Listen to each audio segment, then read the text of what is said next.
following video is brought to you by Hyper Epics, a bold new anthology series that offers diverse and exciting comic book stories online and soon in print form. Each story is packed with stunning artwork, memorable characters, and captivating stories, quickly becoming a go-to destination for readers worldwide.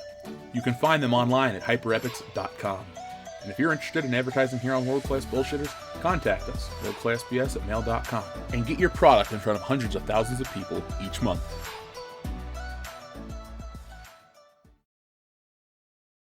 The following is a World Class Bullshitters exclusive.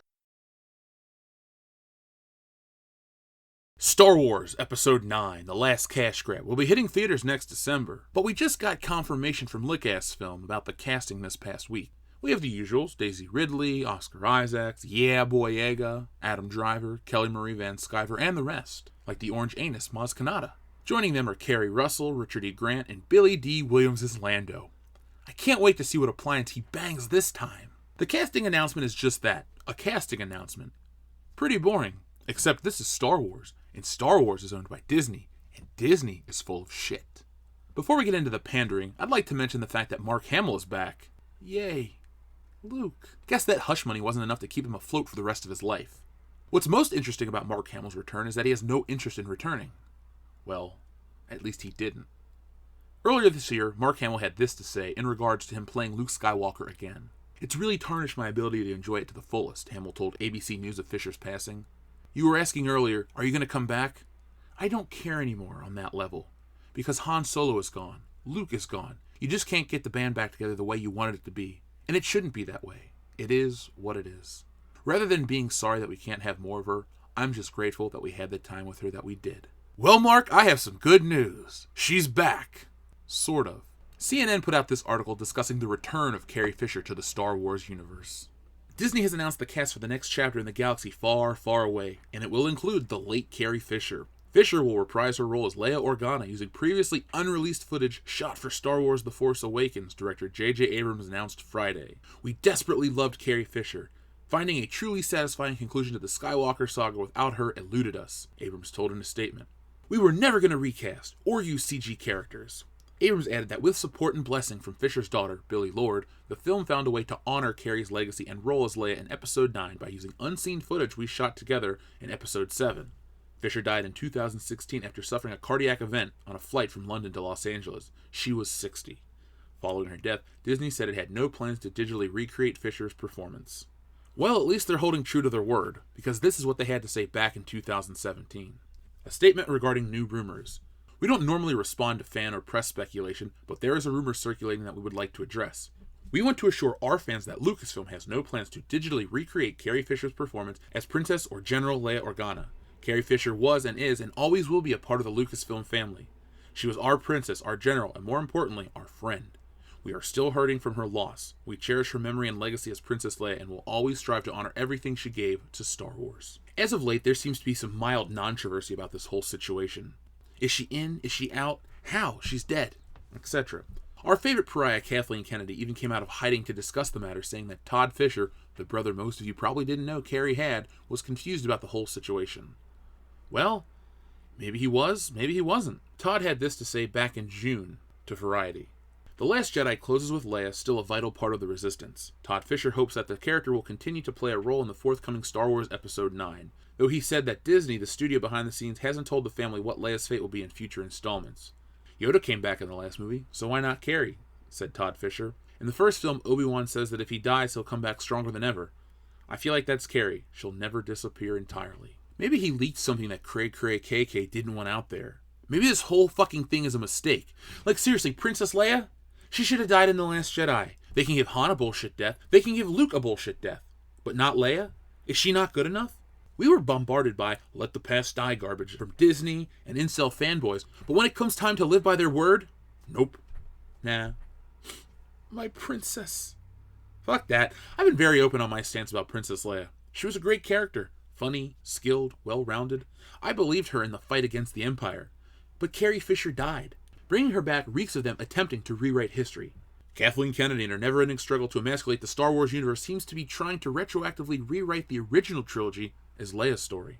By making Star Wars the story of strong women, Kathleen Kennedy is attempting to fill a hole in her life that no man has any interest in. I had assumed that the stupid decisions from Disney were going to end with episode 9, because they hate losing money. Well, you know what they say about assumptions. Don't trust Disney. The whole Carrie Fisher situation seems like one last attempt at emotional robbery. They're going to try and hit you with the news and make you feel obligated to attend the film, much like you would attend a funeral for that one aunt you liked but you haven't seen in years, but your mom says you have to go. The inclusion and goodbye of Leia, coupled with the diminishing returns of Luke Skywalker and a half-assed reintroduction of Lando Calrissian after they spat on his legacy in Solo, is the game plan to string you along by your nostalgia one last time. They're hoping that they'll get the 40 to 60-year-old crowd to run out and buy tickets like they did for The Force Awakens because of their childhoods.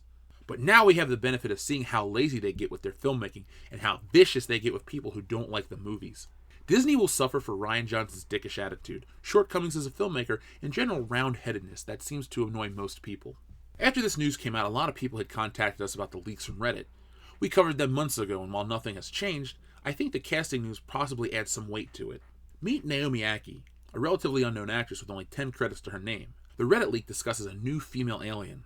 I believe Ackie will be playing this role. She's an unknown, and her being done up in prosthetics will give a very Guardians of the Galaxy vibe to the film, similar to what they did with Zoe Saldana. And since Guardians of the Galaxy is financially successful and loved by fans, of course Star Wars will copy it. So that's everything we know about Episode 9. The Carrie Fisher situation seems preachy and fake. We were all fans, but she lived a hard life and we knew it. Star Wars wasn't Leia's story, it was Luke's story. In an attempt to subvert our expectations, yet milk us emotionally, Lucasfilm is taking the dirtiest approach to get your money for the last time. Ask yourself this: will it work? Will you care? In the back of my mind, I know that this is deleted content from another movie, and it will stick out like a sore thumb and cause a jarring experience. It won't be as noticeable as Rogue One, but we'll all know she wasn't there, and I'll know that it was Lucasfilm at their most desperate hour. So that's all there is about Star Wars Episode 9 as of right now. This Carrie Fisher thing is a mistake, to say the least. I loved Princess Leia. I got the toys. Hell, I share a birthday with Princess Leia. She was always cool in my book. So I'm not on a crusade against women or anything stupid like that, but I am on a crusade against stupidity and shitty business decisions to try to milk you emotionally. They had the perfect opportunity to let her go in The Last Jedi. Would it be a little jarring? Of course, but that's the point they're trying to make with all these movies. All the old heroes have to go. But there's this weird double standard with Hollywood feminism, and Princess Leia needed to be a casualty of the war. That's how the real Princess Leia would have went out. That's how Carrie Fisher went out. She isn't Princess Diana, she's in the middle of a war, and wars have casualties. We the fans have been suffering for such a long time ever since Disney put out these movies, and now it's time to just lay these things to rest. But I think it goes to show you just how desperate they truly are with Episode 9. Episode 9 may be Kathleen Kennedy's last stand, so she's going to pull out everything she can to make it a win. But it is us, the fans, the fandom menace, whatever the hell you want to call yourselves, a group united to preserve the quality of Star Wars, or return the quality that once was, or a group of people that are pissed off at being talked down to by a bunch of haughty assholes in Hollywood. Whatever you call yourself, folks, don't forget Solo. Don't forget The Last Jedi. Don't forget Rian Johnson and all the garbage surrounding it. Remember, Kathleen Kennedy is not worried about keeping the old male fans around. Remember, Rian Johnson wants to subvert your expectations and enjoys half of you hating these movies. For the half of us out there that hate the movie, let's raise our middle fingers and walk away. Go see Jumanji. Go see Wicked if you have a girlfriend or you're interested in the film yourself. Just don't give Star Wars your money. And if you have to see this movie, wait a week or two. Enjoy Christmas if you celebrate the holiday. Spend time with your family. Sleep in if you're off work. Then go see Star Wars 2 weeks later, because then they'll be really scrambling. You realize those 2 weeks could be the difference between no Rian Johnson trilogy and yes Rian Johnson trilogy. Kathleen Kennedy signs a new contract and we're stuck with this shit forever. So that's what you got to do. You got to hit him where it hurts, right in the wallet for Star Wars Episode 9. Don't be fooled by Lando, because look what they did with Donald Glover. That's all canon now. Don't be fooled by Luke, because they shit on him in Episode 8. Do you really need to see Force Ghost Luke?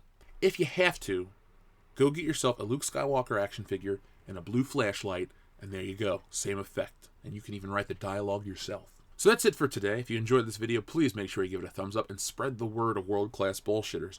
We've had awesome growth this year. It's been an incredible year for world-class bullshitters, and we want to keep this train rolling. From Tuesday to Friday, each morning at 7:45 a.m. Eastern Standard Time, I'm here on the channel with Good Morning Pop Culture, where we discuss pop culture in the morning, and it's always good.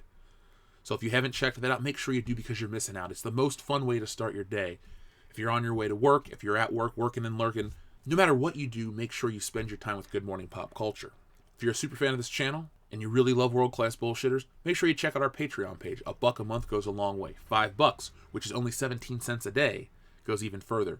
You get access to exclusive digital content, free gifts, input on the show, shout-outs and mentions, and if you're even our highest tier patron, we'll plug something just for you so it can reach a lot of people. But if you can't afford to do that, not a problem. Join our Facebook page. Hang out with us over there. We have conversations going every day, all day long. So if you love world-class bullshitters and you don't have much to do, well, join that page and spend your time there. I'll be back later in the week with more, where we're going to discuss Simon Pegg and his douchiness.